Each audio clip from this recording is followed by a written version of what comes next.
Tá ótimo. Ótimo. Então, tá bom.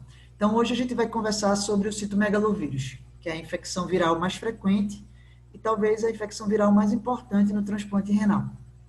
Eu apresentei uma aula parecida na reunião de terça-feira, mas essa aula que que a gente vai conversar hoje é uma aula mais detalhada. Se vocês tiverem qualquer dúvida, podem me interromper e podem perguntar. Eu estou à disposição. Se eu tiver alguma dificuldade aqui passando os slides, ou se tiver algum problema, vocês também me avisem, por favor. Então, essa vai ser a nossa agenda de hoje. A gente vai conversar sobre o vírus do CMV, sobre a epidemiologia, sobre as duas estratégias principais de prevenção de doença, que são a profilaxia universal e o tratamento preemptivo. A gente vai conversar sobre a primeira infecção, que é quando a gente tem contato, quando o paciente tem contato com o vírus pela primeira vez através do órgão infectado. Isso a gente chama de CMV primário. A gente vai além da profilaxia e vamos conversar sobre o uso dos inibidores da mTOR na prevenção do CMV viremia ou doença. A gente vai conversar sobre as estratégias de diagnóstico e tratamento. Vamos pincelar a recidiva de CMV, o CMV resistente e quais são as perspectivas para o vírus do CMV, o que, é que se tem para o futuro.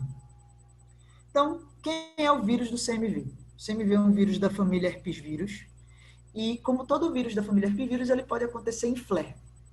A primeira infecção ela acontece na infância e ela normalmente se apresenta de forma assintomática ou como um quadro viral autolimitado e benigno. Só que depois da primeira infecção, o vírus ele permanece latente em várias células.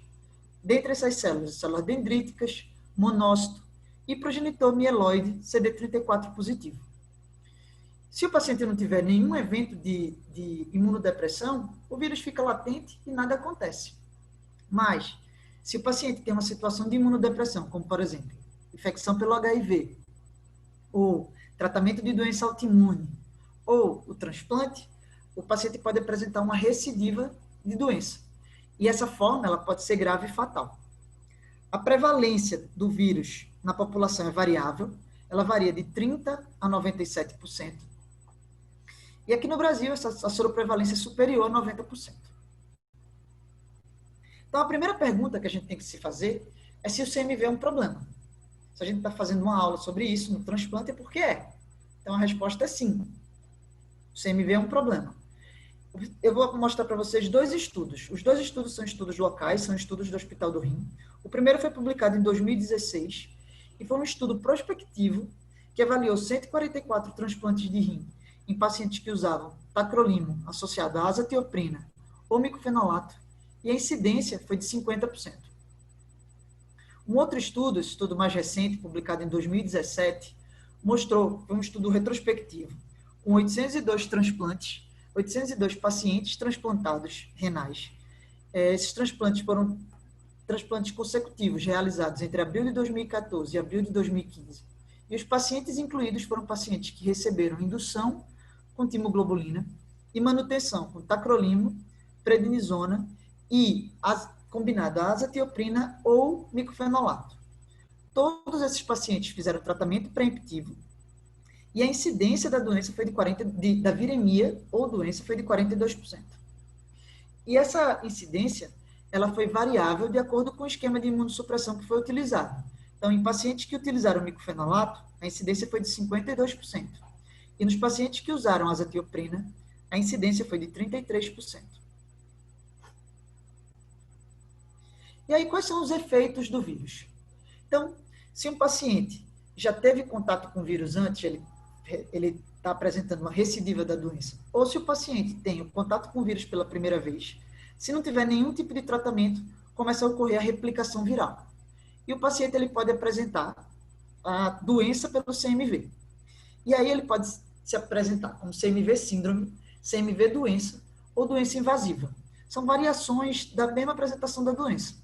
Então, CMV doença é caracterizada pela presença de replicação viral associada a um comprometimento de desses tratos, e isso está associado, esse comprometimento está associado ao vírus. Então, se o paciente tem comprometimento do trato gastrointestinal, ele pode apresentar úlceras ou até perfuração do trato gastrointestinal, isso pode ser fatal. A úlcera pode acontecer, úlcera de esôfago, principalmente, ou então úlcera de cólon. Pode acontecer pneumonite por CMV, e essa apresentação frequentemente é fatal. E existem duas apresentações mais raras, mas elas também estão associadas a morbimortalidade elevada. Então, a retinite por CMV, que é bem mais comum no paciente HIV positivo, mas quando acontece no paciente transplantado pode levar a cegueira, e a encefalite, ou meningoencefalite pelo CMV, que pode estar associada a crise convulsiva, coma e até a morte. A CMV síndrome é caracterizada pela presença da replicação viral associada a sintomas constitucionais, como febre, astenia e leucopenia ou plaquetopenia. E a doença invasiva é quando você tem a doença, o CMV doença, mais uma caracterização, uma comprovação histológica do vírus no tecido. Além disso, existem os efeitos indiretos do vírus. Os efeitos indiretos do vírus, na realidade, é uma associação entre o CMV e algumas patologias que podem acontecer pós-transplante, por exemplo, a co-infecção ou uma maior incidência de rejeição ou perda crônica do enxerto. E em pacientes transplantados cardíacos está associado a uma maior incidência também de coronariopatia. Eu falo que esses efeitos são efeitos indiretos porque, na verdade, é uma associação. Não existe uma comprovação entre causa e efeito direta do vírus e aparecimento dessas patologias. É importante que fique muito claro para a apresentação, durante a apresentação dessa aula, e que fique claro para vocês a diferença entre CMV infecção e CMV doença. CMV infecção é quando existe a replicação viral, mas não há sintomas. É quando a gente está fazendo tratamento preemptivo e a gente procura o vírus. A gente procura a replicação viral e trata sem sintoma.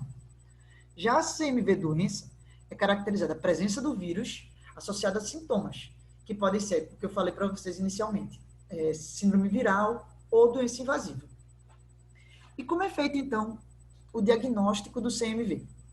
Existem duas estratégias principais para o diagnóstico do CMV, que são a pesquisa da DNA-emia, que é o PCR para CMV, e a antigenemia.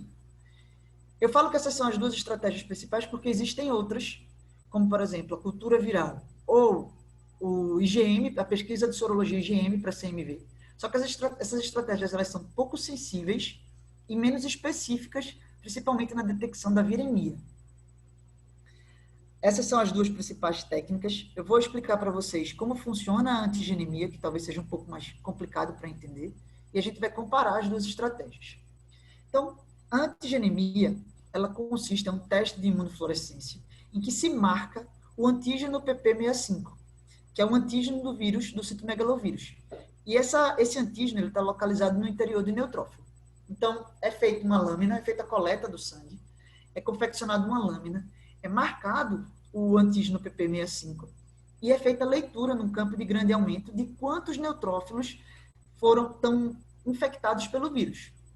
Então, essa técnica é uma técnica semi-quantitativa, porque o técnico ele conta num campo de grande aumento. Então, naquele campo pode ter 300 neutrófilos marcados, no campo do lado pode ter 50. A detecção do antígeno do PP65, esse é o método, só que tem uma restrição. Se o paciente está leucopênico ou neutropênico, talvez essa técnica não funcione. O que precisa? Precisa de um técnico especializado e precisa que a técnica seja feita com sangue fresco. Por quê? Sangue de até 6 horas, porque senão você diminui a sensibilidade do teste. O custo desse teste ele é relativamente barato, ele custa R$ 78,00. Já o PCR é um teste quantitativo em que é feito a extração do DNA e a amplificação do DNA. E aí é contado o número de cópias. Precisa de um técnico para fazer a separação do material e de uma máquina para fazer essa contagem. E já que essa técnica está bem disseminada, ela hoje ela é barata também, ela não é cara. E é o mesmo preço da antigenemia, em torno de R$ 78,00. E quais são as estratégias que a gente tem, então, para prevenir doença pelo CMV? Existe a terapia preemptiva e a profilaxia universal. A terapia preemptiva consiste da pesquisa seriada do vírus. E o objetivo é detectar a replicação viral precocemente, detectar a viremia. E aí você institui o tratamento antes do paciente apresentar sintoma. Ela previne, é uma técnica que previne a doença pelo CMV. Já a profilaxia universal consiste da instituição de uma medicação antiviral para todos os pacientes, já que você não sabe quem é o paciente que vai desenvolver a doença, e por um tempo pré-determinado, que pode ser de 3 ou 6 meses. Esse tempo ele depende do risco do paciente desenvolver CMV. Então, os pacientes que têm contato com o vírus pela primeira vez, que têm o risco de desenvolver a primeira infecção, tratam por 6 meses. Os pacientes que têm risco de recidiva da doença, de recorrência, na verdade, de reativação é o termo correto, tratam por 3 meses. E o objetivo aqui também é prevenir a doença pelo CMV. E qual é a melhor estratégia a ser utilizada? Isso depende do centro. Depende da disponibilidade do centro para tratar, porque elas são igualmente eficazes para prevenir a doença pelo CMV. Esse estudo, que foi publicado em 2008, é um estudo antigo, avaliou 70 pacientes e foi feito tratamento preemptivo semanal comparado com o valaciclovir. E não houve diferença entre as duas estratégias. Qual é a diferença, então, entre essas estratégias? Na terapia preemptiva, você faz, as duas elas são equivalentes, elas são eficazes na prevenção da doença. Na terapia preemptiva, já que você procura o vírus semanalmente, no período inicial do transplante, ela está mais associada, então, a um CMV precoce, que é um CMV nos primeiros 3 meses. Isso não é ruim, porque é o momento que o paciente está voltando em consulta, nesse período, semanal, até 2 vezes por semana. Já a profilaxia universal, já que você está tratando o paciente nesses 3 meses, a ocorrência do CMV precoce é rara. A terapia preemptiva, ela está pouco associada a um CMV tardio, CMV após 3 meses de doença. Tem um estudo, que foi um estudo publicado por Dr. Elias Davi Neto, do HC, que avaliou cinética viral. Em pacientes que têm até 3 meses, após 80 dias de transplante, é muito infrequente a ocorrência de viremia pelo CMV. Já na estratégia de profilaxia universal, quando você interrompe o tratamento, quando você interrompe o antiviral, entre 10 a 15% dos pacientes desenvolvem viremia tardia. E esse momento é um momento em que o paciente não volta mais em consulta nessa frequência. Então, você pensar em instituir a estratégia mista de profilaxia universal e depois fazer tratamento preemptivo é meio complicado, já que o paciente está voltando em consulta aqui já mensalmente. O que precisa para fazer terapia preemptiva? Precisa de logística. Não é simples fazer o tratamento preemptivo. Por quê? Porque precisa de adesão do médico ao protocolo. Então, o médico tem que, semanalmente ou quinzenalmente, depende do seu serviço, solicitar o PCR. O paciente precisa vir coletar no momento correto. Esse exame precisa ser checado. E em nenhum lugar ele sai com menos de 24 horas. Normalmente, o resultado da antigenemia do PCR você tem entre 24 e 48 horas. O paciente precisa ser convocado e o tratamento precisa ser instituído. E quanto maior o tempo entre isso tudo acontecer, maior a chance do paciente adoecer. Já a profilaxia universal precisa da disponibilidade da medicação. E essa medicação ela não é barata, pelo contrário, ela é bem cara. O tratamento por 3 meses custa, em média, R$33 mil. E o tratamento por 6 meses, né, claro, é o dobro, R$66 mil. Se você não dá o tratamento para ninguém, você só vai procurar o vírus e trata em quem tem viremia, não existe proteção contra outros vírus. O valganciclovir, ele protege, ou o ganciclovir endovenoso, depende da sua estratégia, protege contra herpes simples e herpes zoster. A resistência aqui é rara, já que você não está tratando o paciente, e na profilaxia universal ela pode acontecer, porque a resistência está associada à exposição prolongada para um antiviral e má adesão. Esses são os 2 principais fatores de risco para resistência. Se você não está tratando, não tem evento adverso, na profilaxia universal, o principal evento adverso é a leucopenia, e o problema aqui das duas também está associado a custo. O custo da terapia preemptiva é de monitorização, então semanalmente você pesquisa o PCR, isso custa, o que eu tinha citado anteriormente, né, aproximadamente R$ 80. E o problema aqui da profilaxia universal é o custo da droga, que é da ordem de R$ 60.000, que foi o que eu citei aqui anteriormente para vocês. Então, se você decidir, se o seu centro decidir fazer tratamento preemptivo, a pesquisa do vírus tem que ser feita semanalmente. Por quê? Porque nos pacientes que têm contato com o vírus pela primeira vez, que é o doador positivo, receptor negativo, a velocidade de duplicação do vírus é de 1 dia e meio. Então, se você pesquisou o vírus e encontrou o vírus, tem que instituir tratamento. E nos pacientes que fazem reativação da doença, então, se ele já teve contato com o vírus antes, a velocidade de replicação é de aproximadamente 3 dias. Então, isso é a velocidade do vírus de dobrar de quantidade. É extremamente importante que, se você faz terapia preemptiva, a velocidade de instituição do tratamento tem que ser rápida. E aí, a gente fez um estudo, a gente fazia até março de 2018, nós utilizávamos a antigenemia para o CMV. E aí, em 2018, a gente mudou de estratégia. O PCR ele ficou disponível. Então, nós passamos a utilizar o PCR para o CMV. E qual era a nossa hipótese? A nossa hipótese foi que, já que esse teste é um teste mais sensível, nós teríamos menos doença. E, por ele ser mais sensível, a gente trataria os pacientes por mais tempo. Só que, provavelmente, a recorrência seria menor. E isso não foi verdade. A incidência de doença foi igual entre os dois grupos e a de recidiva também.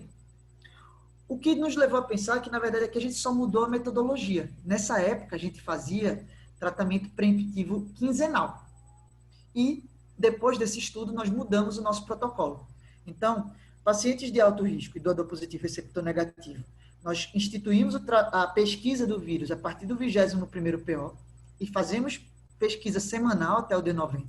Mas nesse grupo de pacientes que utilizavam micofenolato porque recebiam um rim de critério expandido ou eles eram de alto risco imunológico, nós fazíamos pesquisa quinzenal. E a partir desse estudo, para diminuir a incidência de doença, a gente passou a fazer pesquisa semanal até o D60. Após o tratamento de rejeição, nós também fazemos tratamento preemptivo, porque nesse momento você tem uma intensificação da imunossupressão. Então, independente do tempo de transplante, tratou rejeição com solomedrol, com timoglobulina, nós recomeçamos o tratamento preemptivo a partir de 7 dias após o tratamento da rejeição, e aí a gente faz o acompanhamento semanal por 8 semanas. Mas a gente pode ir além do consenso. Existe a possibilidade da utilização do inibidor de mTOR para evitar a viremia ou doença por CMV. Esse estudo foi um estudo inovador, foi um estudo publicado em 2015. Isso é importante. Os pacientes que foram incluídos nesse estudo foram pacientes de baixo risco imunológico e pacientes que recebiam rim de doador falecido padrão ou de doador vivo. Foram 3 grupos de pacientes.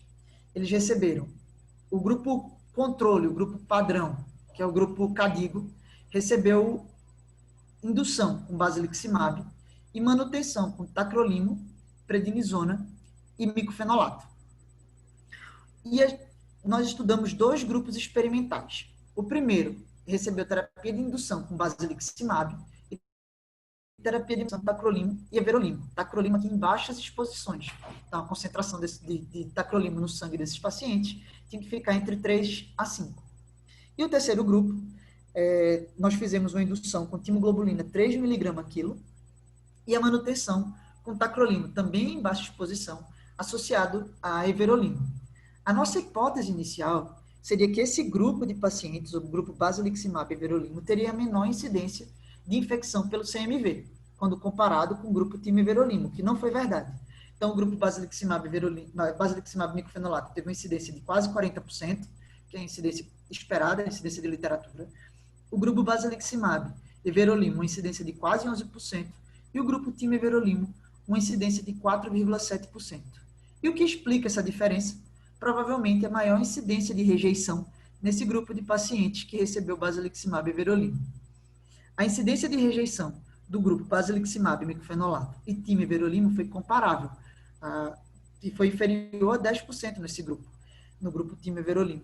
Isso significa que essa estratégia, além de ser eficaz na prevenção do CMV, ela era segura para prevenir a rejeição. Esse próximo slide, eu mostro a cinética do vírus do CMV nesse grupo de pacientes estudados. Então, grupo timiverolimo, basiliximab everolimo, basiliximab micofenolato. E existem algumas conclusões importantes que a gente pode tirar desse estudo aqui. Foi feita a pesquisa semanal do vírus, do CMV, por PCR, e foi confeccionado esse gráfico. Então, o primeiro achado, que é muito interessante, é que o vírus ele começa a replicar a partir do 21º PO. Então, antes disso, não precisa fazer a pesquisa do vírus. E o estudo que foi feito por Dr. Elias Davi lá no HC, que foi o estudo de cinética viral que eu citei anteriormente, mostrou a mesma coisa. A pesquisa do vírus no D7 e no D14 não mostrou a presença de viremia. Então, esse é um primeiro achado. O segundo achado importante é que no grupo basiliximab micofenolato existem dois picos. Esse pico inicial de viremia e esse segundo pico mais tardio. Isso aqui é a recorrência, é a recidiva da doença. Então, o paciente apresenta um primeiro episódio e apresenta aqui um segundo retratamento. E um terceiro achado importante, que corrobora o que eu citei anteriormente, é que o grupo basiliximab everolimo teve uma incidência baixa de CMV no começo do transplante e uma incidência maior a partir do D90, a partir do terceiro mês. E isso estava associado, então, a CMV pós-tratamento de rejeição. Então, nesse grupo de pacientes que usa timoglobulina, tacrolimo e everolimo, utilizando, isso é importante, doses, exposição reduzida ao tacrolimo, uma concentração inferior a 5 nanograma por ml no soro. A incidência de infecção ou doença foi baixa, foi menor que 5%. A incidência de rejeição foi equivalente às melhores estratégias de imunossupressão que a gente tem hoje, então a incidência de rejeição em um ano foi inferior a 10%. E esse estudo sugere que não precisa fazer terapia preemptiva nesse grupo de pacientes. Mas é importante que fique claro que esse estudo foi feito em receptores de doador vivo e de doador falecido padrão. Então, a gente não pode estender para toda a população de pacientes, como pacientes, por exemplo, que usam micofenolato porque receberam um rim de critério expandido, ou pacientes de alto risco imunológico, já que esse grupo de pacientes não foi estudado. E como é que o inibidor de mTOR ele atua na limitação da replicação viral? Eu trouxe aqui essas duas drogas, né, o sirolimo e o everolimo, e como vocês podem ver, a única diferença do everolimo, quando a gente compara com o sirolimo, é essa hidroxilação aqui no oxigênio, nessa porção da molécula. E como é que as drogas atuam? Elas atuam através de mecanismos integrados. São 3 mecanismos principais. O primeiro é que o inibidor da mTOR, ele aumenta a qualidade e a quantidade de células TCD8 patógeno específico. No caso, o patógeno que a gente está avaliando aqui é o CMV. Então, ele aumenta a qualidade de célula TCD8 que combate o vírus. O segundo mecanismo é que o vírus da TOR, o vírus do CMV, desculpa, ela utiliza o maquinário celular para fazer a replicação viral. E a via que ele utiliza para se replicar é justamente a via da mTOR. Se essa via está inibida, isso dificulta a replicação viral. E o terceiro mecanismo é que os inibidores da mTOR, eles dificultam a translação do vírus, a formação das proteínas virais. Então, foi feito um novo estudo, se pensou-se, não, isso aconteceu, esse estudo foi um sucesso, porque ele estava em pesquisa clínica. A gente colocou o inibidor, o everolimo como estratégia, como uma opção na terapia de manutenção, e nós fizemos um estudo retrospectivo com todos os pacientes que foram incluídos nesse grupo de pacientes que receberam o everolimo. Então, foram 230 pacientes. E desses 230 pacientes, 10 desenvolveram CMV. Mas a gente tem aqui mais 2 achados interessantes nesse estudo. O primeiro é que pacientes que utilizaram o inibidor da mTOR, que não fizeram tratamento preemptivo. A gente só fez tratamento preemptivo em quem tratava a rejeição e nos primários, ou em quem descontinuava o tratamento. Então, se o paciente recebeu o inibidor da mTOR, não fez nenhuma estratégia preemptiva e não teve rejeição ou descontinuação da medicação, ninguém apresentou CMV. Por outro lado, nos pacientes que não fizeram tratamento preemptivo inicialmente, mas trataram rejeição ou descontinuaram, esses pacientes sim desenvolveram CMV.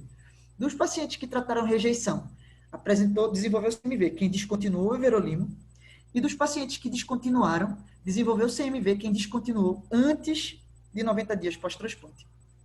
E o terceiro achado interessante é que os pacientes que são doador positivo e receptor negativo, que são os pacientes que têm contato com o vírus pela primeira vez, independente de ter descontinuado ou ter tido rejeição, desenvolveram CMV. Então, essa estratégia para esse grupo de pacientes doador positivo e receptor negativo talvez não seja tão eficaz. Nesse estudo, o que a gente viu? Então, a incidência de CMV foi de 7%, que foi justamente nos pacientes que trataram rejeição e descontinuaram, ou naqueles que descontinuaram antes de 90 dias, e os primários, que não muda o esquema de imunossupressão que você usa. A incidência de rejeição no primeiro ano foi de 10%, que é igual à incidência de rejeição dos melhores esquemas de imunossupressão que a gente utiliza hoje. A incidência de proteinúria foi de 15%, e 25% dos pacientes descontinuaram por qualquer motivo, ou por rejeição. As principais causas de descontinuação aqui foram rejeição e proteinúria. E aí foram feitos outros estudos internacionais. Eu trouxe o Transform, que é o maior estudo multicêntrico internacional, mas outros 2 estudos corroboram esse achado, que são o S92, que é um estudo americano multicêntrico, e o Athena, que é um estudo multicêntrico europeu. Eu vou comentar primeiro o Transform e depois eu cito esses outros 2 estudos. O Transform foi um estudo multicêntrico que incluiu mais de 180 centros e mais de 2.000 pacientes. É o maior estudo em transplantes já realizados no mundo. O objetivo desse estudo não foi avaliar a incidência de CMV. O objetivo desse estudo foi comparar a função renal entre os 2 grupos. Então, os pacientes eles podiam receber como terapia de indução timoglobulina ou basiliximab, mas todos precisavam receber terapia de indução. E eles seriam randomizados para receber tacrolimo e everolimo, lembrando, tacrolimo com exposição reduzida, ou tacrolimo associado ao micofenolato, e aí a concentração de tacrolimo no grupo micofenolato era em torno de 8. Esses pacientes, eles podiam receber profilaxia, podiam fazer como estratégia de prevenção de doença, tratamento preemptivo ou profilaxia oral contínua. E os achados foram os principais desfechos. Então, o principal desfecho foi função renal, e teve uma avaliação também de desfecho combinado, de sobrevida do paciente, sobrevida do enxerto e rejeição.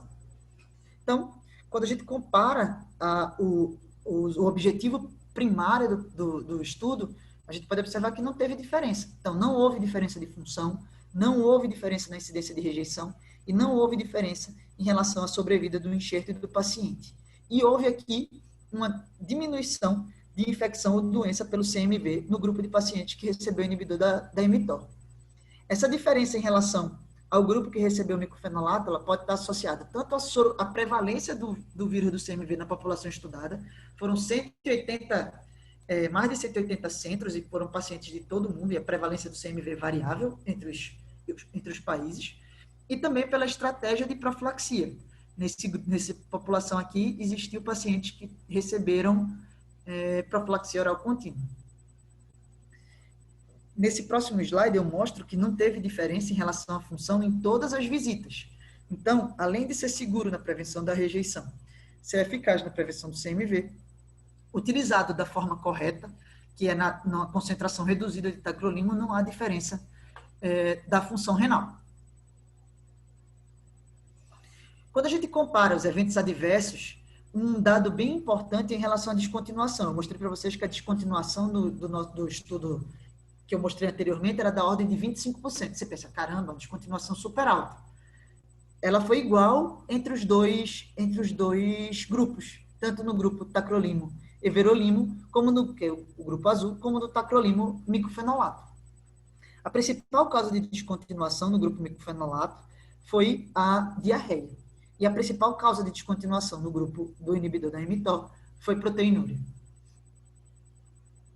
E aí, desde aquele estudo que eu citei para vocês, de 2015, que foi o estudo do time Verolimo, nós associamos o inibidor da mTOR como uma possibilidade, como uma estratégia dos nossos esquemas imunossupressores. Então, a partir daquele estudo, todos os pacientes recebem timoglobulina como terapia de indução, exceto o doador vivo idêntico.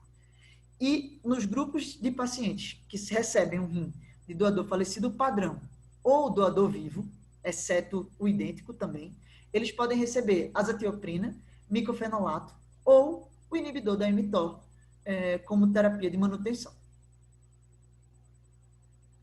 E aí vocês podem me perguntar, mas Laila, eu estudei, eu li que a timoglobulina está mais associada a CMV. E vocês passaram a dar timoglobulina para todo mundo. Isso não aumentou a incidência de CMV? E a resposta é não. Por que não? No grupo azatioprina, quando eu recebia terapia de indução com timoglobulina e manutenção com tacrolina e azatioprina, essa análise dessa corte histórica mostrou que a incidência de CMV era da ordem de 27%. E, na verdade, essa incidência de CMV era elevada às custas de uma maior incidência de rejeição e tratamento de CMV pós-tratamento de rejeição. Após a instituição da timo, a incidência de rejeição foi de 5,8% e a incidência de CMV foi de 33%, que foi igual entre as duas quando a gente fez essa análise, que é um score de propensão, e a gente equipara os grupos. Em relação à timoglobulina e a manutenção com micofenolato, no passado, antes de 2015, 2016, na verdade, que a gente fez a mudança, nós utilizávamos uma dose maior de timoglobulina como terapia de indução. Os pacientes de alto risco recebiam em torno de 5 mg quilo de timoglobulina e os pacientes que recebiam rim de critério expandido recebiam 1,5 mg quilo dias alternados, formando uma dose total de 6 mg quilo. Nesse grupo de pacientes, a incidência de CMV, viremia ou doença era da ordem de 71%. Quando a gente reduziu a dose, o achado foi esperado. A incidência de CMV reduziu, apesar de que ainda é muito elevada. E ocorreu a incidência de rejeição entre os dois grupos foi igual. 8% no grupo timoglobulina que recebia uma dose maior, contra 7% no grupo timoglobulina que recebia uma dose menor. Então, foi a redução da imunossupressão nesse grupo de pacientes, a redução da dose da terapia de indução foi benéfica, já que a incidência de rejeição era comparável e houve uma diminuição da incidência de CMV e de outras doenças infecciosas. E aí eu citei para vocês, então, vários estudos comparando e utilizando receptores que comparavam receptores de doador padrão ou de doador vivo. Os outros dois estudos que eu citei anteriormente, que é o S92, que é um estudo multicêntrico americano, e o Athena, que é o multicêntrico europeu, tiveram achados absolutamente iguais em relação à sobrevida do paciente, sobrevida do enxerto, incidência de rejeição e uma menor incidência de CMV. Mas como se comportam os receptores de doador de critério expandido? Foi feito um estudo, esse estudo ele foi publicado no ano passado, foi um estudo prospectivo randomizado, que avaliou pacientes de baixo risco, mas que recebiam rins de doador de critério expandido. A gente, nessa época, utilizava uma terapia de indução com uma dose mais elevada, introduzia tacrolimo a partir do 8º dia e utilizava everolimo, a randomização era feita para everolimo ou para micofenolato. O grupo micofenolato também recebia uma dose maior de timoglobulina, que era a dose que a gente utilizava anteriormente, e a gente postergava a introdução do tacrolimo nesse grupo de pacientes a fim de tentar reduzir a incidência de DGF. E o que a gente encontrou? A incidência de CMV foi completamente diferente entre os dois grupos, foi de 71% do grupo micofenolato contra 13% no grupo everolimo, mas esse grupo apresentou uma maior incidência de rejeição, perda do enxerto e óbito. E possivelmente isso estava associado à qualidade do órgão e à não recuperação da função renal nesse grupo de pacientes. Então, esse estudo ele foi interrompido antes de terminar, antes de incluir todos os pacientes. A incidência de infecção nesse grupo foi claramente inferior, mas houve uma maior incidência de rejeição e de sobrevida do enxerto. Então, nesse estudo, o benefício do uso do inibidor da mTOR, ele, na redução da incidência do CMV, ele foi sobreposto à maior incidência de evento adverso, associado possivelmente a retardo da função do enxerto e a não recuperação da função renal. Então, para esse grupo de pacientes, ainda não existe a melhor estratégia de utilização dos inibidores da mTOR para prevenção de CMV viremia doença. Novos estudos precisam ser feitos. Vamos entrar agora em outra pauta, que é a primo-infecção. O paciente que recebe um órgão, o doador já teve contato com o vírus, então um órgão que tem o vírus latente, e o receptor que nunca teve contato com o vírus. Esse estudo foi um estudo primeiro, é a prevalência dessa população de pacientes, né, de doador positivo e receptor negativo. Nos Estados Unidos, ela é da ordem de 25%. Um estudo publicado por Lúcio, lá no Einstein, mostrou que a prevalência deles era da ordem de 11%. E aqui no Hospital do Rim, a prevalência é de 7%. Então, a primeira conclusão que a gente tira é que a prevalência é baixa. Dos 900 transplantes que a gente faz por ano, mais ou menos 50 são essa combinação aí, doador positivo e receptor negativo. E a gente fez um estudo, já que a prevalência é baixa, a gente precisou combinar centros. Foram 2 centros que participaram, tanto o Hospital do Rim como um hospital lá de Fortaleza, que Tainá e Dr. Ronaldo Esmeraldo trabalham, e avaliou 2 anos de segmento, foram de 2014 a 2016. Foram 89 pacientes incluídos, e esses pacientes, todos receberam timoglobulina como terapia de indução, tacrolima e prednisona como terapia de manutenção, e eles podiam receber azatioprina, micofenolato e everolimo, e isso dependia da percepção de risco de rejeição dos centros ou por evento adverso. E a incidência global de CMV foi super alta, foi da ordem de 76%. E ela foi igual entre as diversas estratégias de imunossupressão adotadas. Então, se você usar taqueverolima, incidência de 70%, taquimicofenolato, 80%, taqueverolima, 84%. Não há diferença na incidência de acordo com a terapia de manutenção utilizada. E como é que se comportam esses 7 pacientes, que são menos de 50 pacientes por ano?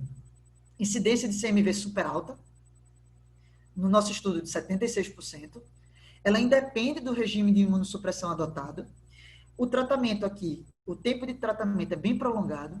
O tempo médio de tratamento dos pacientes que são receptor positivo, que fazem reativação da doença, é da ordem de 20 dias. Os pacientes doador positivo e receptor negativo, eles tratam por pelo menos 60 dias. Além disso, a maioria precisou descontinuar a azatioprina ou micofenolato, ou como adjuvância do tratamento do CMV, ou por evento adverso e por leucopenia. Então, o paciente trata tanto tempo que o vírus é mielotóxico, o valganciclovir ou o ganciclovir é mielotóxico, e as drogas imunossupressoras de manutenção são mielotóxicas. Então, a gente precisou descontinuar uma das 2 estratégias, aumentando o risco de rejeição desses pacientes. E por que, então, esses pacientes não respondem bem aos inibidores da mTOR? Possivelmente porque uma das estratégias, eu citei anteriormente, que eram 3 as causas dos inibidores de mTOR serem efetivos na diminuição da replicação. Uma delas era porque ele usa o maquinário celular, a outra porque ele impede a translação, mas talvez o principal mecanismo seja porque ele aumenta a qualidade das células TCD8 específicas. E se o paciente nunca teve contato com o vírus, ele não tem célula TCD8 específica. Então, não adianta você aumentar a qualidade dessas células se você não teve contato com o vírus antes. E aí, possivelmente, essa é a causa do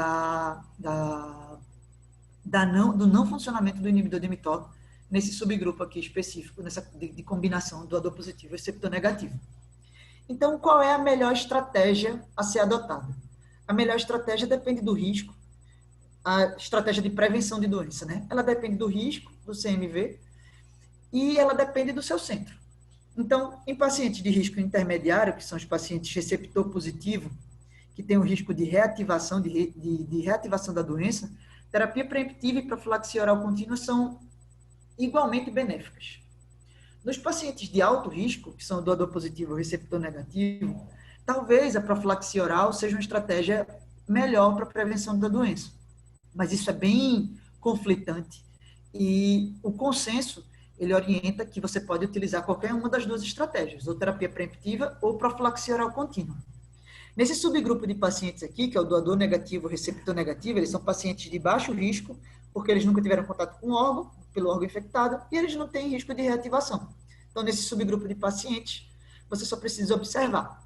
Mas é importante que o médico transplantador, o médico que está acompanhando esse paciente, tenha claro que se o paciente, por exemplo, receber uma hemotransfusão, ele tem risco de ter a prima infecção pelo contato com a bolsa de sangue infectada. Então, para esse subgrupo de pacientes que precisam receber, por exemplo, transfusão de sangue, o ideal é que a bolsa seja tipada para o vírus, faça a sorologia da bolsa, ou que você faça uma transfusão com bolsas leucodepletadas. Isso aí diminui o risco da infecção pelo vírus. Se você decidir fazer profilaxia universal, se o seu centro decidir fazer profilaxia universal, em pacientes doador positivo, receptor negativo, você tem que utilizar 200 dias de tratamento, e não só 100 dias, que era o preconizado para o grupo de receptor positivo. Por quê? Porque existe um maior risco de desenvolver CMV tardio e ter CMV. Então, nesse subgrupo de pacientes, você precisa tratar por pelo menos 200 dias. Isso aumenta o custo, aumenta a exposição à droga, aumenta o risco de evento adverso e aumenta a chance de resistência. Por isso que a escolha para esse grupo de pacientes entre profilaxia universal e tratamento preemptivo é complicada.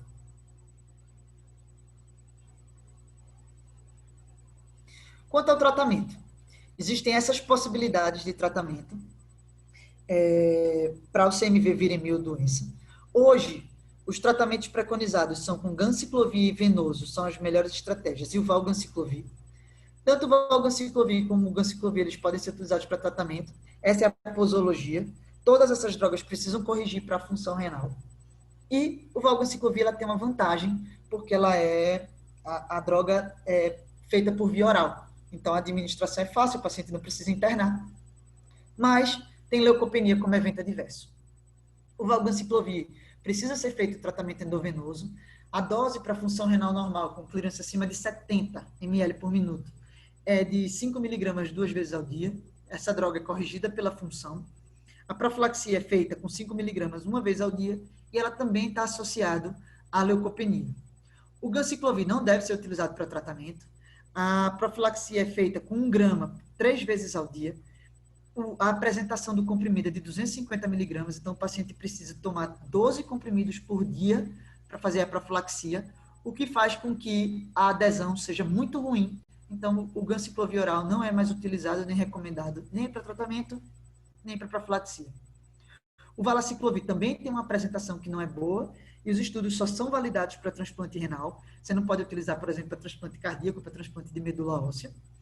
E o foscarnet é uma droga que deve ser restrita para tratamento de resistência.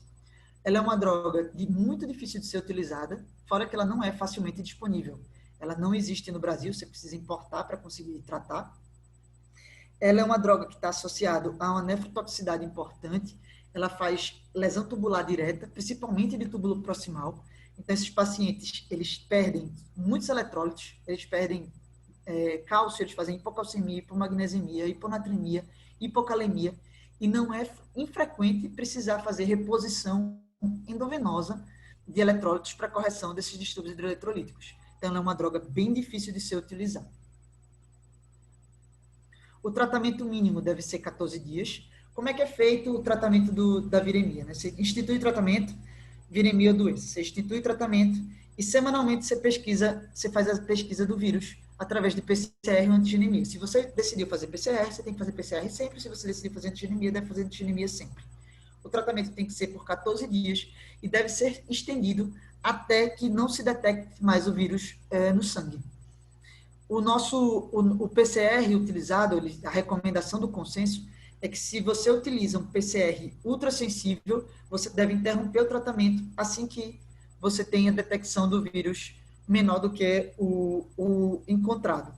E os PCRs, eles são caracterizados como ultrassensíveis quando você identifica menos de 200, você consegue identificar até 200 cópias por ml, a gente utiliza unidades por ml, do vírus no sangue. E por isso que é esse nosso ponto de corte, 200 unidades por ml. Esses são os eventos adversos das drogas. Eu trouxe uma comparação entre o ganciclovir e o valganciclovir. Então, a incidência de leucopenia é super alta nos dois grupos, 30% no grupo valganciclovir e 40% no ganciclovir.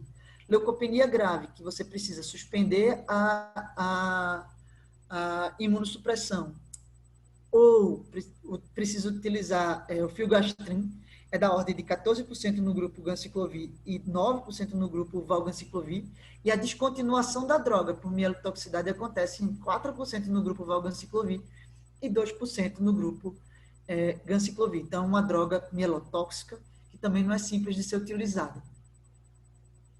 E qual é o ponto de corte para você começar a tratar em pacientes que desenvolvem viremia? A gente faz a pesquisa, né, como eu citei anteriormente, a pesquisa da viremia é feita semanalmente, e você não precisa começar a tratar assim que você identifica o vírus, porque nem todos os pacientes fazem viremia, eles evoluem para a doença quando eles começam a ter a viremia detectável. Aquele estudo que eu citei para vocês, dos 288 pacientes que receberam 3 grupos, foram randomizados para 3 grupos, basiliximab, micofenolato, timiverolimo ou basiliximab everolimo, foi feita uma avaliação de qual era o corte, qual era o PCR que estava associado a maior risco de desenvolver CMV, viremia ou doença. E o ponto de corte que a gente utilizou nessa análise de curva ROC foi de 5.000. Quando o paciente tinha mais de 5.000 cópias por ml de CMV no sangue, esse corte mostrou uma sensibilidade de 78% e uma especificidade de 80% para a identificação de CMV, viremia ou doença. Quando a gente utilizou um corte mais baixo, nesse mesmo estudo de 2.000, a sensibilidade, claro, aumentou, mas o aumento não foi tão importante, foi da ordem de 82%, e a especificidade diminuiu. Isso acontece em todos os estudos, né, de análise de curva ROC, quando você diminui o corte. Quando a gente utilizou 10.000 de PCR, a sensibilidade e a especificidade eram bem parecidas. Então, nessa análise, a gente entendeu que algum valor de corte entre 5.000 e 10.000 eram adequados para evitar a viremia ou doença. E por causa disso, 5.000 é o ponto de corte que a gente utiliza no Hospital do Rio. E aí, uma outra pergunta que pode acontecer é o que fazer diante de pacientes que apresentam recorrência, você trata o primeiro episódio de CMV e recorre. Então, a primeira informação que é importante saber é que a recorrência é relativamente frequente. 40% de todo mundo que trata viremia ou doença precisa fazer um novo tratamento. Então, de cada 10 pacientes que transplantam, 5 desenvolvem CMV. E desses 5, 40% recorrem. E aí foi feito um estudo. Não existe nenhum estudo na literatura que mostre qual é a melhor estratégia. Na verdade, não existe consenso de o que se deve fazer, se deve voltar a fazer tratamento preemptivo, se deve aumentar o uso da profilaxia universal. Não existe uma melhor estratégia para esse grupo de pacientes. Esse estudo é um estudo que ainda não foi publicado, é um estudo aqui do Hospital do Rio, que ele avaliou pacientes, eles recebiam timoglobulina, recebiam como terapia de manutenção azatioprina ou micofenolato e desenvolveram o primeiro episódio de CMV. E aí, depois desse primeiro episódio de CMV, eles foram randomizados para receber inibidor da mTOR ou se manter no grupo controle e utilizar micofenolato ou azatioprina, ou a droga que eles já utilizavam. E foi feito de novo nesse grupo de pacientes terapia preemptiva. E o objetivo era avaliar a recidiva por CMV. Então, foram feitos nesse período 1.200 tratamentos e 72 pacientes foram randomizados, 33 para o grupo sirolimo e 39 para o grupo controle. E o que foi visto, e esse achado foi bem interessante, foi que não ocorreu nenhum episódio de recorrência no grupo sirolimo e 40% dos pacientes do grupo controle tiveram pelo menos uma recidiva. Sendo que o número de retratamentos foi em média de 2 no grupo controle, se não teve nenhuma recorrência, claro, não teve nenhum retratamento, e a incidência de rejeição foi igual entre os dois grupos. Então, essa estratégia de conversão ela é segura e ela é eficaz na prevenção do CMV. Não houve diferença também em relação à função renal nesse grupo de pacientes no final de um ano. E quanto à resistência? Eu citei anteriormente que os pacientes que usam profilaxia oral contínua tem uma maior chance de resistência, quais são os riscos, então, de ter resistência? O primeiro e o maior fator de risco para resistência é o paciente doador positivo receptor negativo. O segundo é fazer tempo prolongado, utilizar por tempo prolongado as drogas antivirais. E o terceiro é a má adesão. Então, se o paciente, você optou por instituir, você fez tratamento preemptivo, está pesquisando o vírus, o paciente fez uma viremia maior que 5.000 assintomática, que você começa a tratar. Se o paciente começa a faltar, ou nos pacientes que você opta por dar valganciclovir, o paciente não toma a medicação adequadamente, esse paciente está sob risco de resistência. E quando é que eu suspeito de resistência? A suspeição se dá nos pacientes que você trata. Você está tratando a viremia ou doença por 6 semanas, sendo que nas 2 últimas semanas você está fazendo o tratamento adequado, com a dose correta para a função renal, com redução da imunossupressão, e ainda assim não há queda da viremia. E a queda esperada é de pelo menos meio log. O diagnóstico é clínico, essa é a melhor forma de fazer diagnóstico da resistência. Existe a possibilidade de pesquisa da mutação, mas são várias as mutações que estão associadas à resistência. Então, as 2 principais mutações são a mutação da UL97 e a mutação da UL54. Mas existe mutação da UL53, da UL82, da UL81. E cada mutação dessa está associada a pelo menos 3 códons. Então, esse diagnóstico, não achar a mutação específica, não significa que o paciente não seja resistente. Por isso que a melhor forma de dar diagnóstico é diante da suspeita clínica. Só citando as mutações, as 2 principais mutações são a mutação da UL97 e a mutação da UL54. A mutação da UL97 é uma mutação que você dificulta a fosforilação do ganciclovir, então você não precisa trocar a medicação, você só precisa aumentar a dose. E a mutação da UL54 é uma mutação que confere resistência ao valganciclovir, valaciclovir, ganciclovir e cidofovir. Você precisa trocar a medicação para foscarnet. Então, diante da suspeita de resistência, sua primeira estratégia é dobrar a dose. Você está tratando por 6 semanas, as 2 últimas semanas você já reduziu a imunossupressão, de acordo com a percepção do risco, não dá para diminuir para todo mundo indiscriminadamente.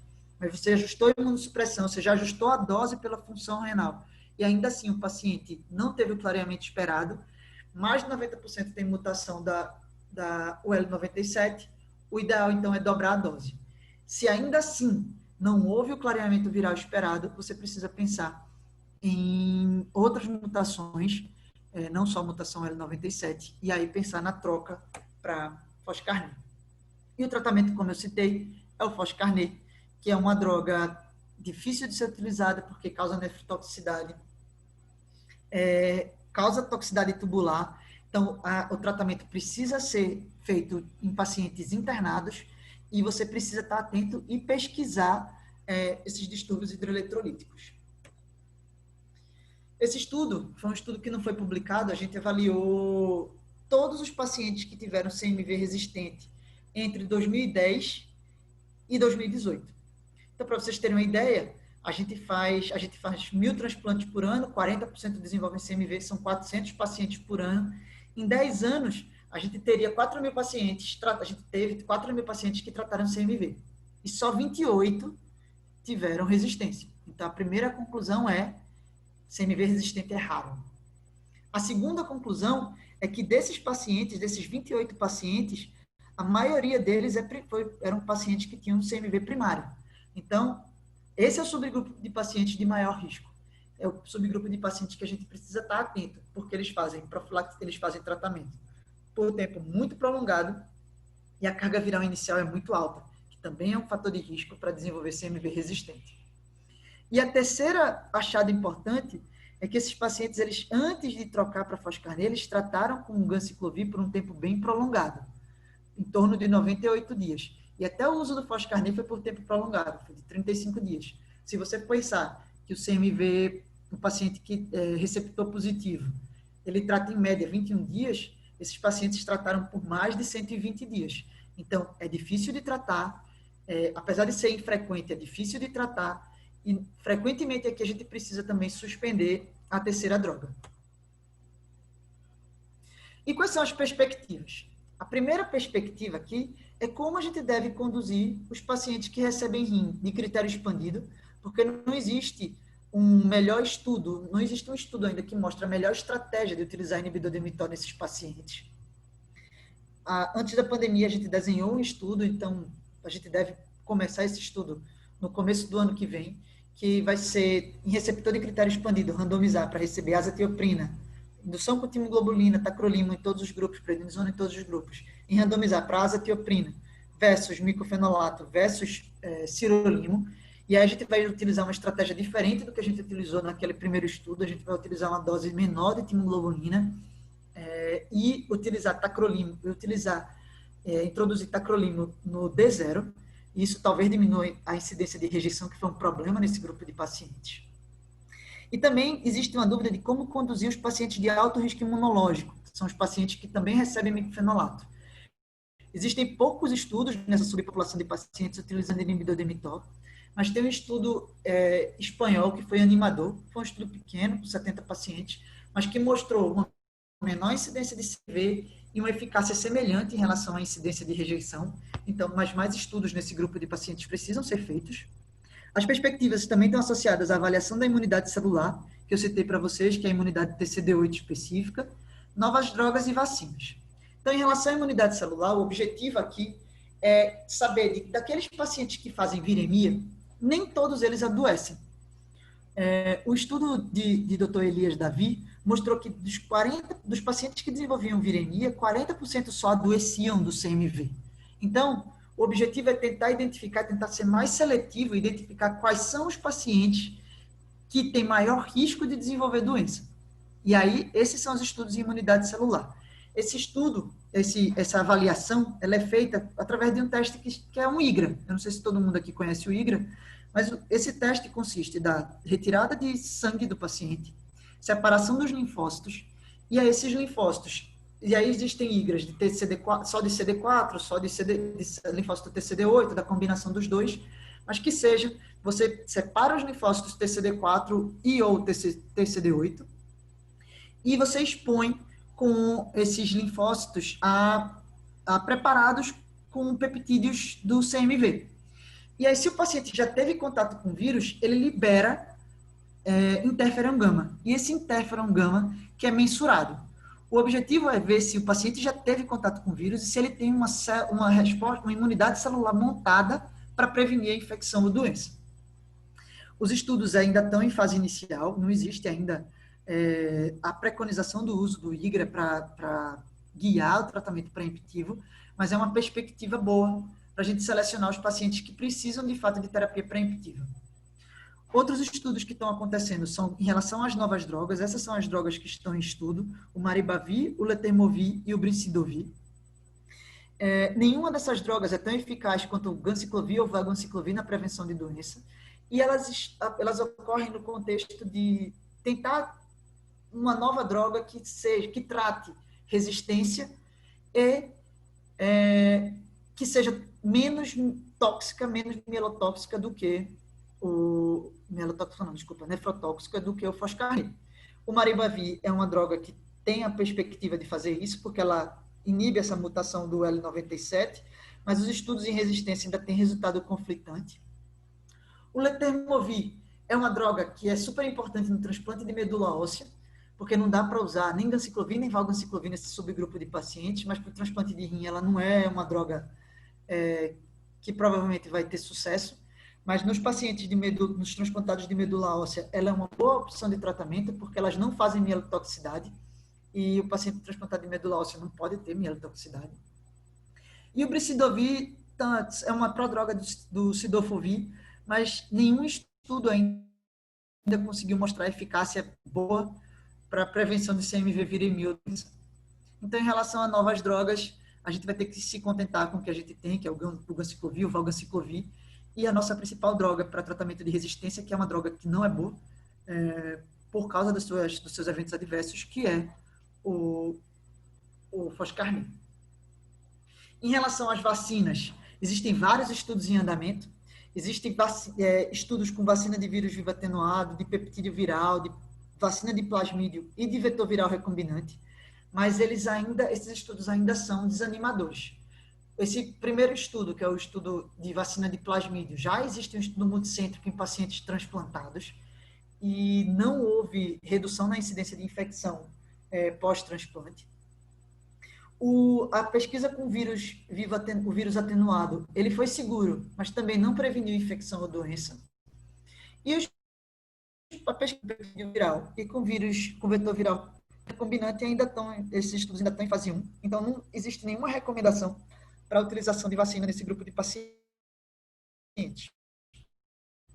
Nem nos pacientes transplantados, os estudos em vacina eles são feitos mais em grávidas, né, para prevenção de ver neonatal, e ainda assim não existe uma boa associação para esse grupo de pacientes.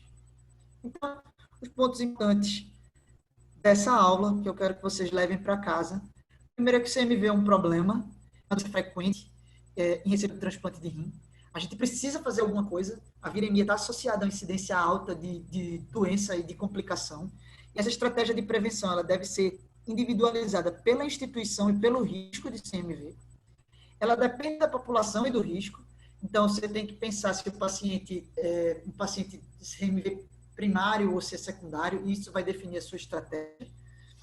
Você pode utilizar os inibidores da mTOR como uma estratégia de prevenção do CMV, e isso diminui uma droga, então, e os eventos adversos dessa droga, e também dispensa terapia preemptiva, mas é importante que fique claro que não dá para usar essa medicação para todo mundo.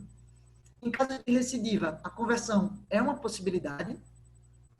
O CMV resistente é raro, mas ela é mais frequente em doador positivo e receptor negativo, ela é difícil de tratar, tempo prolongado de tratamento, frequentemente necessário redução ou suspensão da imunossupressão, e que existem ainda estudos em relação os estudos em relação à vacina, novas drogas, avaliação de imunidade celular, ainda estão em andamento e são uma perspectiva para o CMV no transplante.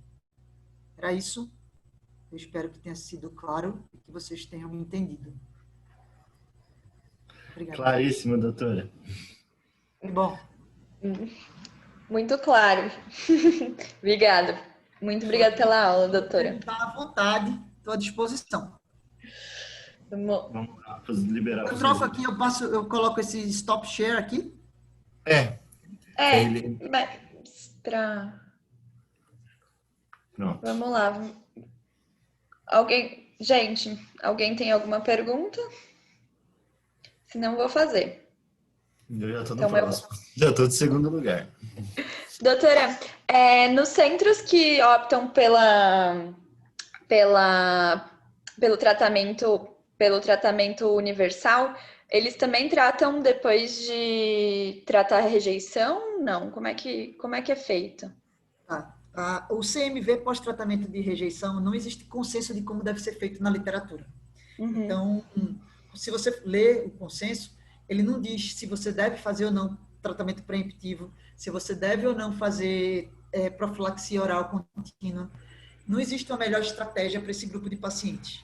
Já que esses pacientes eles têm uma intensificação da imunossupressão, é razoável que se faça alguma coisa. A estratégia adotada no centro é tratamento preemptivo, mas não existe consenso na literatura do que deve ser feito. Isso depende do centro. Tá. E outra dúvida, uma que a gente até chegou a discutir esse caso, mas queria que... Eu só tive essa dúvida depois que eu fui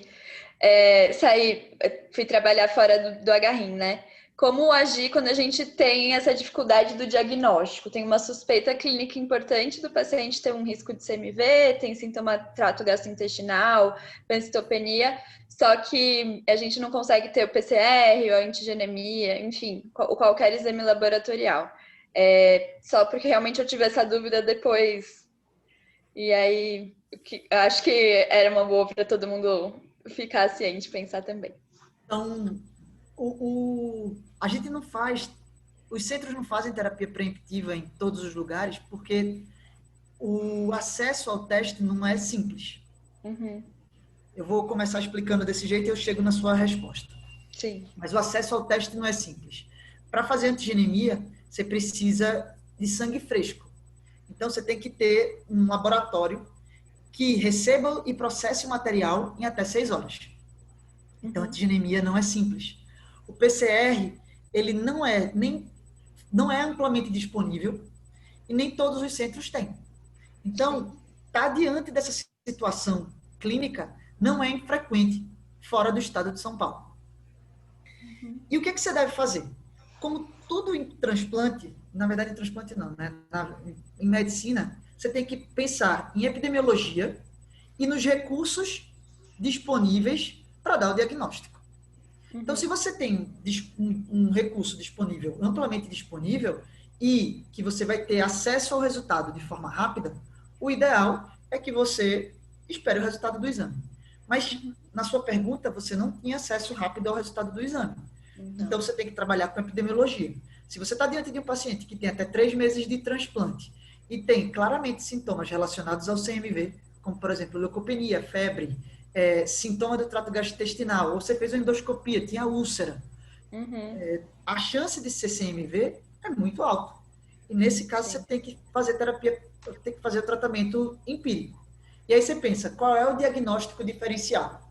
Nesse caso, no caso que você citou, que é um caso de trato gastrointestinal, ou é vírus, CMV, ou é herpes, ou é toxicidade por droga. Então, são essas 3 possibilidades. Ou o paciente tem uma úlcera por estresse.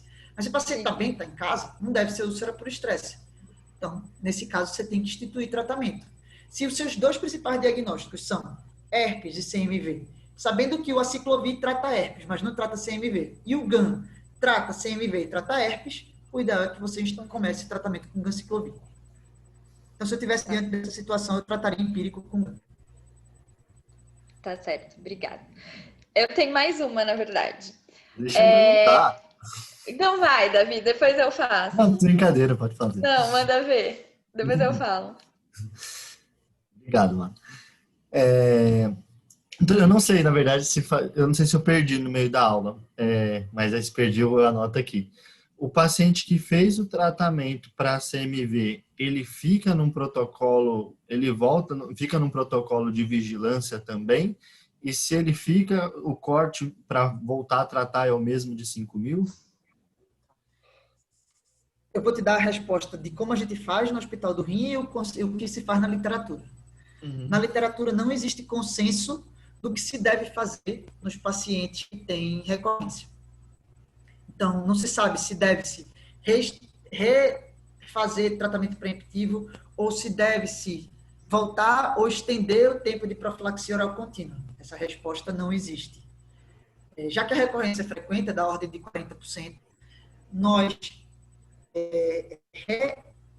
fazemos o tratamento preemptivo por mais 3 meses. Se o paciente teve o diagnóstico no D60, ele vai fazer mais 3 meses de tratamento preemptivo e o corte é o mesmo, 5.000 unidades por ml.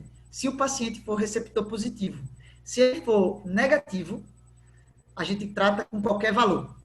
Então, mesmo que ele tenha soroconversão, porque normalmente a soroconversão ele faz com título muito baixo e ele não tem resposta celular. Talvez o IGRA nessa subpopulação de pacientes também seja válido. Porque se o paciente teve o primeiro tratamento, depois do primeiro tratamento, tem resposta sorológica. Então, ele fez IgG para CMV. E você faz o IGRA, se o paciente tiver TCD8, talvez para esse grupo de pacientes você possa usar o corte de 5.000. Mas já que a gente não tem IGRA, a gente trata com qualquer valor. E nos pacientes que são receptor positivo, a gente trata acima de 5.000, que é o mesmo corte que a gente utiliza no hospital. Eu digo que essa estratégia é o que a gente faz, mas a gente tem dúvida se ela é a melhor estratégia. Por quê? Porque raramente esses pacientes fazem recorrência depois de 30 dias do primeiro episódio. Então, talvez ficar procurando por 90 dias depois do primeiro episódio seja um excesso de zelo. Isso aumenta, né? São, pensa, R$80 para cada paciente por mais 3 meses. Então, isso a gente precisa estudar. Se vale a pena fazer tratamento preemptivo 3 meses após o primeiro episódio. Mas o que a gente faz a gente recomeça o tratamento preemptivo. 3 meses, 5.000 de corte. Respondi? Respondido. E A outra é uma pergunta de perspectivas. A gente viu que tem a perspectiva, talvez, o valganciclovir ter um genérico dele. E se tem alguma profissão H que se movimenta, tem alguma proposta de possibilidade de tratamento de mudar o protocolo nesse sentido? O problema do genérico é que ele, de fato, reduz o custo. Só que ele reduz a metade. Então, em vez de ser 33 mil, é 7 mil. Todo o pacote do transplante é 38 mil. Então, se você gasta desses 33 com profilaxia, os outros é para tudo, pensando em pacote SUS. Uhum. É inviável financeiramente, ainda assim, mesmo que reduza pela metade o valor, é inviável financeiramente implantar isso para todo mundo no Hospital do Rim. Tem 1.000 transplantes por ano, 400 pessoas que tratam CMV. Mas talvez seja uma estratégia a se pensar, por exemplo, nos pacientes do doador positivo e receptor negativo. Mas ainda assim o custo é bem alto. Eu não sabia que achei que tinha caído mais o preço do que desanimador. 7 mil ainda assim é muito caro. É verdade. Doutora, a senhora acha que algum motivo para as vacinas não irem para frente? Porque, assim, para mim, quando eu passava no POI, quando eu via receptor negativo, dava vontade, devia ter falado para esse paciente ir numa pré-escola, né? Assim, tentar ter um contato prévio, alguma coisa nesse sentido. E assim, a gente, né, agora está falando tanto de vacinas, enfim, eu acho que seria uma coisa ideal para esses pacientes, né, que a gente ter uma imunização pré-transplante, né? Algum motivo, a senhora acha que não está indo para frente, alguma coisa assim? Eu não tenho essa resposta, a literatura também não tem. Mas a gente pensa no transplante, o transplante é uma subpopulação muito pequena de pacientes. A gente tem 5 mil transplantes de rim por ano, 10 mil transplantes de todos os órgãos por ano. Só que existe uma população que é ainda mais, não importante, mas mais prevalente, que são as gestantes que nunca tiveram contato com o vírus e que existe um risco de aquisição neonatal de CMV e microcefalia e todos os problemas associados ao CMV neonatal. Essa é a população que é mais estudada para as vacinas. E nessa população, se você for pensar, vacina em paciente renal crônico é pior. A gente sabe que é pior. Então, talvez não funcione por causa disso. Mas isso não é verdade. Ela não funciona também no grupo de gestantes imunocompetentes que poderiam fazer resposta imunológica sustentada. E isso também não acontece nesse grupo de pacientes. Mas a causa, eu não sei te precisar. Talvez eles busquem tanta segurança para evitar a doença que falhe na eficácia. Mas a verdade é que não tem essa resposta. Mas é a perspectiva futura. Descobrir a vacina para o CMV resolveria nosso problema, né? Então. Para mim é isso, mas tá bom. Obrigada. Mas alguém tem mais alguma dúvida? Eu já falei tanto. Monopolizei aqui. Eu tenho uma. Fala, Salmi. É rapidinho. Doutora, os pacientes que a gente começa a identificar. Sou eu. Fala.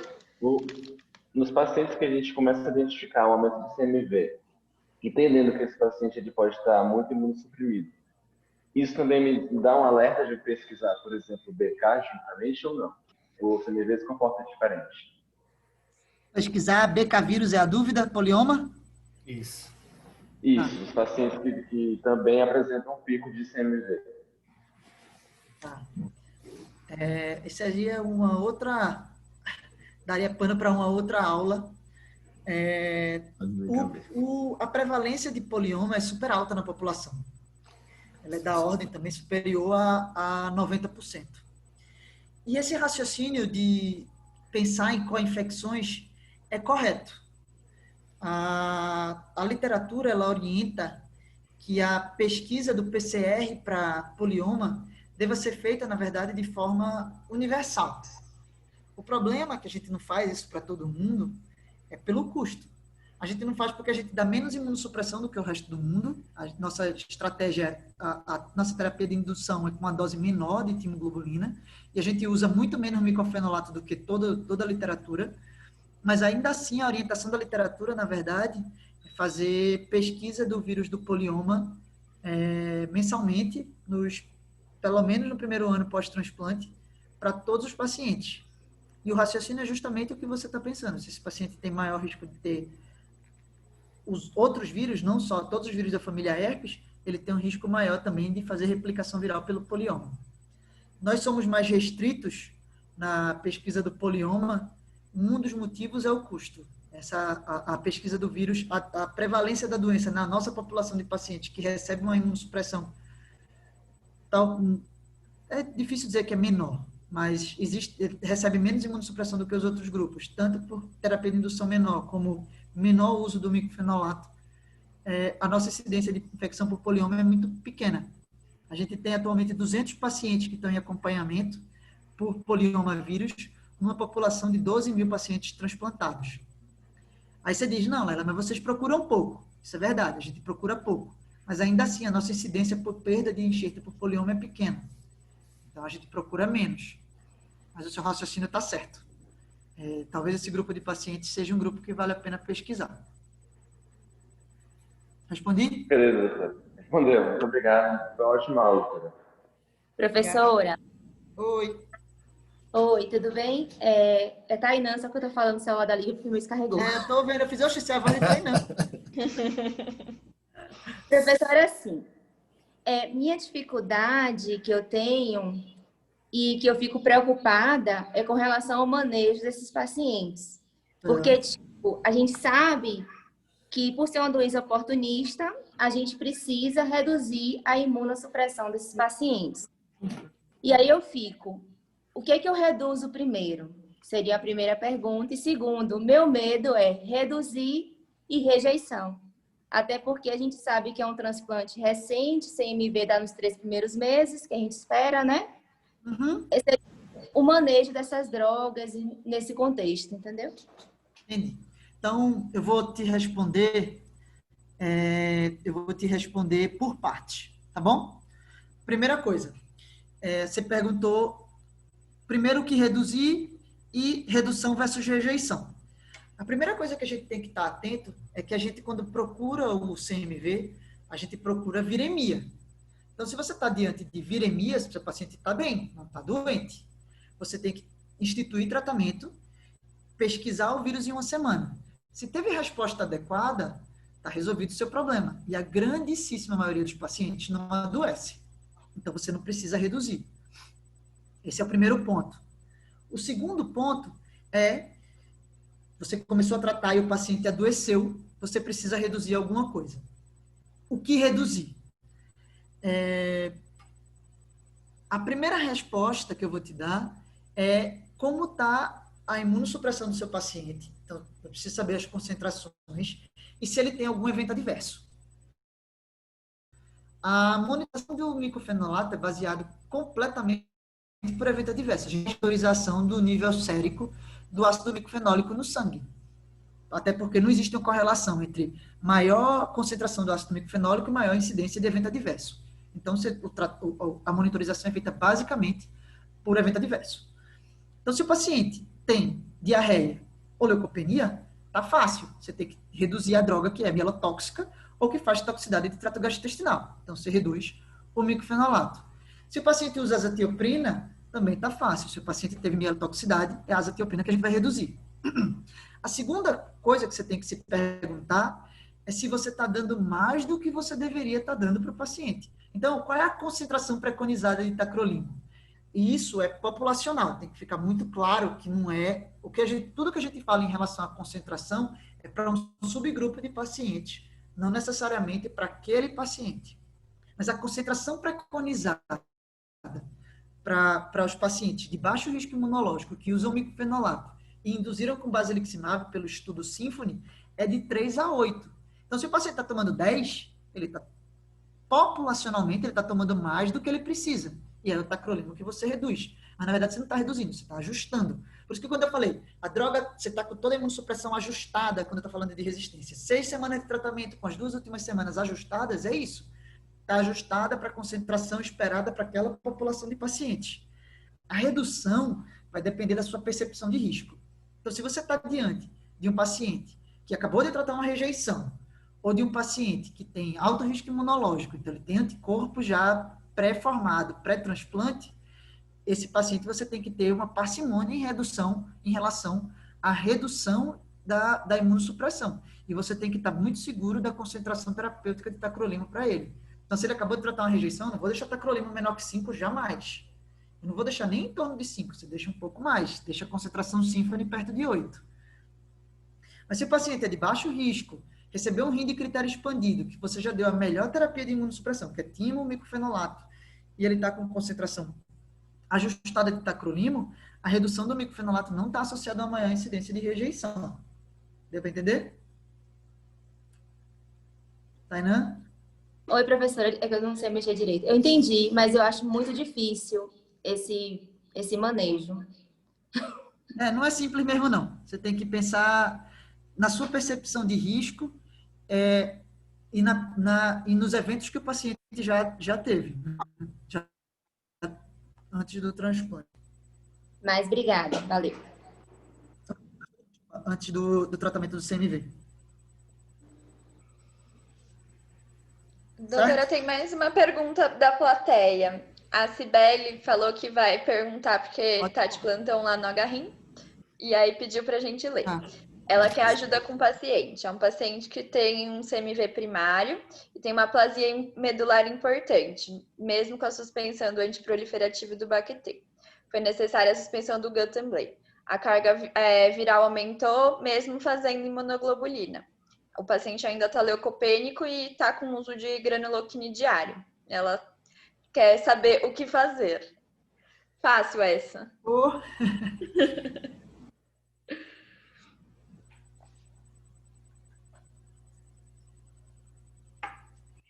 Síbilis, se você acha que a mielotoxicidade a mielotoxicidade aí, ela está associada a três fatores. Um é o vírus, o outro é o tratamento. E, por último, é a imunossupressão que você utilizou. Então, se você já suspendeu o antiproliferativo e Bactrim, o paciente está aplicando e está com toxicidade medular, a culpa disso é do vírus. Então, você precisa entrar com ganciclovir na dose certa para a função. Você não pode dar uma dose superior, porque isso está associado a mais evento adverso do que eficácia. E uma coisa importante aqui é que você tem que pensar se o paciente tem resistência. Se o paciente está tratando há muito tempo, ainda assim, está aumentando o vírus com o tratamento, ele pode estar fazendo resistência ao CMV. E aí você precisa considerar a conversão. Mas é complicado. Eu não suspenderia o ganciclovir, não. Eu daria filgastrin. Acho que eu respondi a pergunta dela. Qualquer coisa ela me liga. Uma outra coisa também que a Tainá falou que é difícil do tratamento também, às vezes você conseguir o critério o nível de PCR no limite, abaixo do limite detectável, né, doutora? Às vezes o paciente fica semana e não fica ali com 1.000 cópias, 2.000 cópias, e a gente às vezes vai falar, beleza, né, vou parar de dar o ganciclovir, vou ver se ele faz curva de novo, se ele replica, né, e às vezes não vai no objetivo do tratamento formal, dá uma ajustada naquele paciente que já está há semanas de tratamento e não zera a carga viral. 1.000 unidades por ml é um valor meio alto. A gente normalmente não interrompe com 1.000. Mas se você pensa, o nosso PCR é super sensível, ele detecta até 31 unidades por ml. A literatura considera PCR ultrassensível menor que 200. Antes, a gente considerava um corte de 31. Hoje, a gente já é mais parcimonioso e considera um corte de 200. E isso não foi associado a uma maior incidência de recidiva ou de retratamento. Então, essa é a primeira resposta. O que faz eu te dizer que talvez, naqueles pacientes que você começou a tratar, teve um clearance viral adequado no começo do tratamento, e aí ele ficou com carga viral detectável, mas em quantidade pequena, em menos que 1.000, talvez esse paciente clareie por conta própria e você possa interromper o tratamento. Então, o paciente está 200 a 3 semanas, 300. Talvez seja necessário suspender e ver como é que o vírus vai se comportar em relação à cinética viral. E aí sim você retrata se a cinética, você não espera fazer 5.000. Se o paciente começou a replicar de novo, você precisa reinstituir tratamento. Vários motivos estão associados ao não clareamento completo do vírus. Um dos motivos, por exemplo, é a deficiência de imunoglobulina. Você precisa tanto de resposta imune celular, como tanto de resposta imune inata, na verdade, como adquirida para contenção do vírus. Só o tratamento não é... Você vê isso claramente no primário. Só o tratamento está associado a um tempo muito prolongado de tratamento. Então, pacientes que fazem hipogama-globulinemia têm maior risco de ter CMV doença. Pacientes que têm um problema na via ligadora da manose, que é a via do complemento, eles também estão associados a maior incidência de doença. Então, a resposta inata é importante. Quem tem a célula natural killer é importante na contenção do vírus. Então, a resposta imune inata é importante. A resposta imune adquirida, tanto moral como celular, ela é importante para a contenção do vírus. Então, esses pacientes que ficam com vírus, que estão ainda replicando, mas com uma quantidade baixa de vírus no sangue, talvez... Aí você vai ter que avaliar a segurança. O paciente não adoeceu, não está doente, tem baixo risco, consegue vir no centro frequentemente. Talvez seja possível interromper o tratamento e acompanhar e vigiar de perto. Certo? Obrigado. Certo, obrigado, Tânia. Mais alguém tem alguma pergunta? Acho que fechou. Fechou? Obrigada, doutora. Queria agradecer também a vocês pela possibilidade de apresentar. Eu espero que ano que vem seja ao vivo. Eu sou old fashion. Eu gosto de... Mas tudo bem.